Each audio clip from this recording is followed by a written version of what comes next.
Okay, so I don't typically make videos like this, but I want to talk about Canelo Alvarez versus Terrence Crawford that happened last night.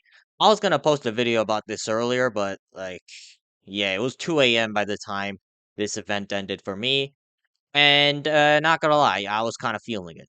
But I'm gonna recap I guess the important fights, right? Up to the feature fight at least. I don't really know much about boxing, and this is all coming from the perspective of primarily a UFC fan.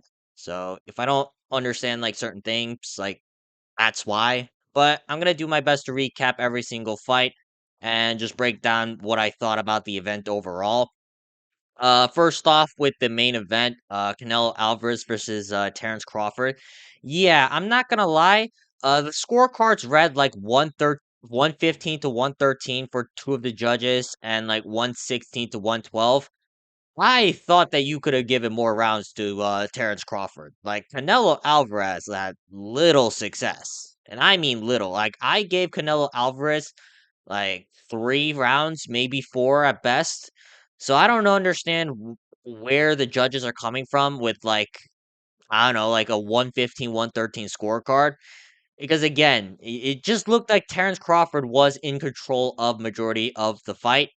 I will say this though, Canelo Alvarez, yeah, he just didn't know how to engage first. What I've noticed the entire fight was the fact that Terrence Crawford took away his counters and he kind of just forced Canelo Alvarez to try and chase him and try to find his shots.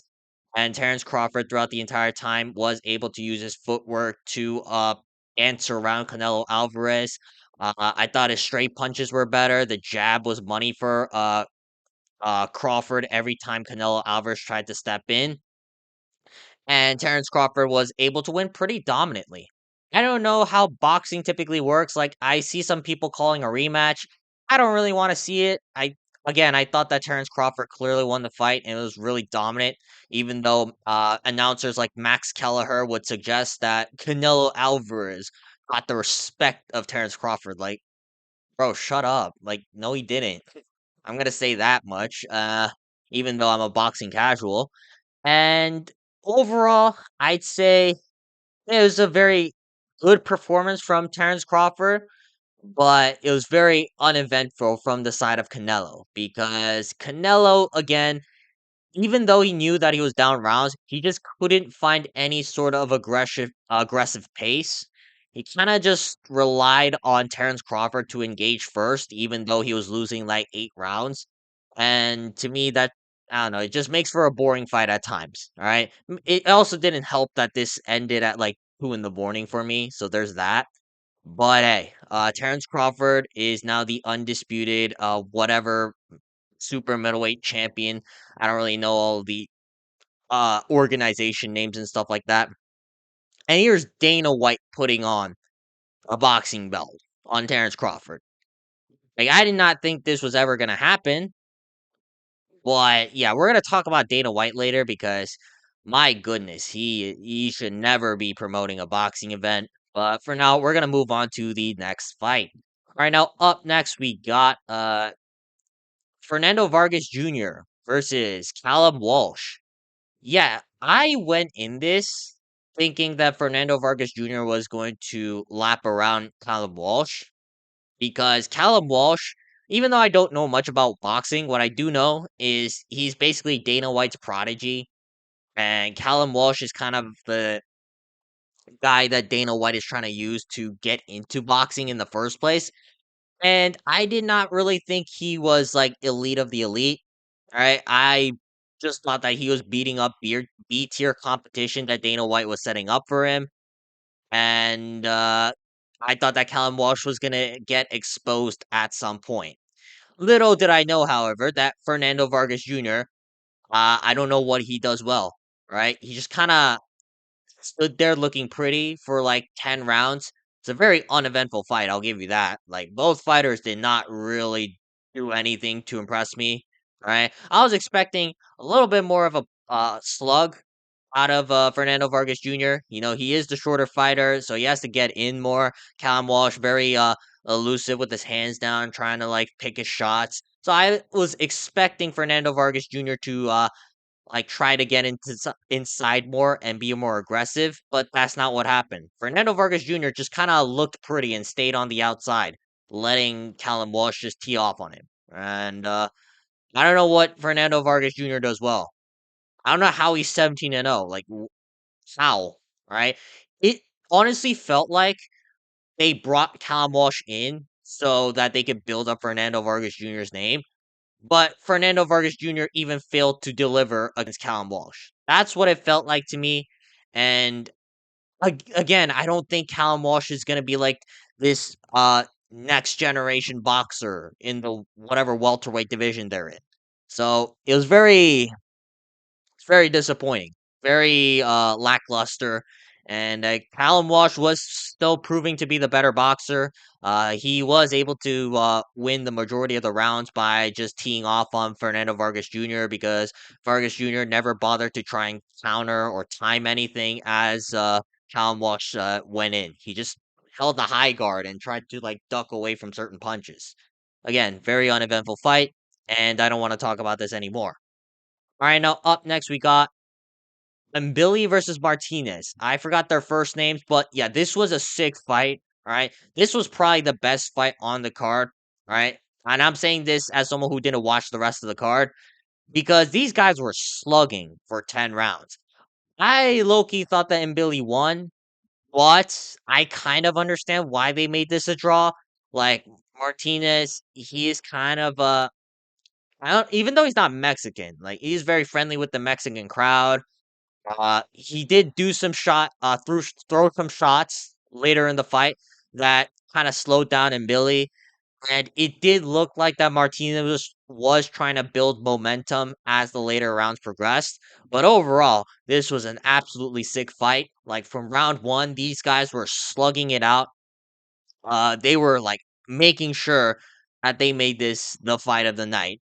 And I gotta respect both of these guys. I typically don't see this in boxing fights, especially in pro fights, alright? The amateur fights or, like, the influencer boxing fights, like, it's fun because both guys are trying to engage and then they're getting hit in the process, but, these guys, right, even though they're, like, professional boxers and you don't typically expect a shootout, that's what these guys provided. So hats off to both Billy and Martinez, for giving us a very entertaining fight.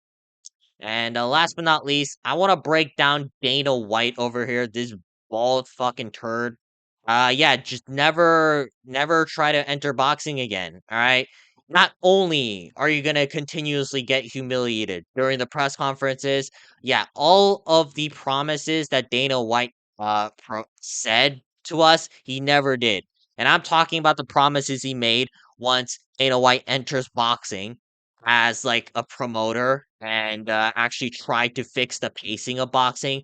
Like I remember a time where Dana White all he did was complain about the pacing of boxing, which is atrocious. All right, he's talking about you guys have an hour and a half long concert like right after right before the main event, and it feels like you have to go through 8 hours to go through 8 fights. And yes, I felt the same way. That's why I don't typically really love to watch boxing. But then Dana White, he did not do anything to fix that. All right, there were still so many adverts during the Netflix pay per view. There were so many like random music concerts, I guess. Like they had like a couple of mariachi bands. They had some like two rock and roll drummers. I don't really know who those guys are. Right, the Tool they call themselves. Like again, like if you guys know, just can you explain it down in the comments because I don't really know who those guys are. But that took up about out like 40 minutes. All right, and you could say it's an improvement, but it's not the improvement that Dana White really promised, all right? When I saw Dana White like talk about the pacing of boxing is terrible, I was expecting like maybe UFC pacing, all right? Maybe they give us a couple of ads and then they immediately transition over to the what do you call the fights and the fighters walking out. But that's not what happened, all right? Again, even like even before the main event, like they're just kind of sitting on their ass. They're just taking pictures of random celebrities.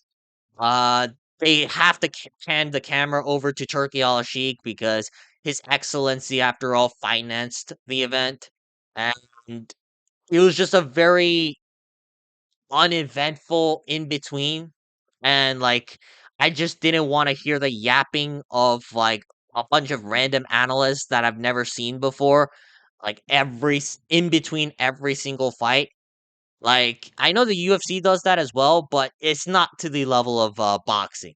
So, yeah, Dana White, he did not do any of the promises that he said he was gonna do to fix boxing. So, yeah, don't cross over to boxing, Dana. You're already doing a poor job promoting the UFC as is.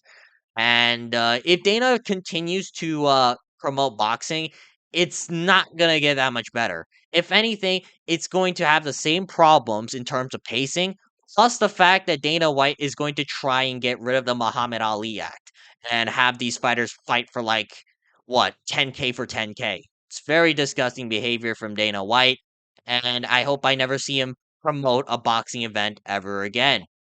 Alright, that's gonna be it for this video. Leave a comment down below what you guys thought about Terrence Crawford versus Canelo Alvarez. Again, I thought that Terrence Crawford clearly won the fight more than what the commentators or any of the judges suggested.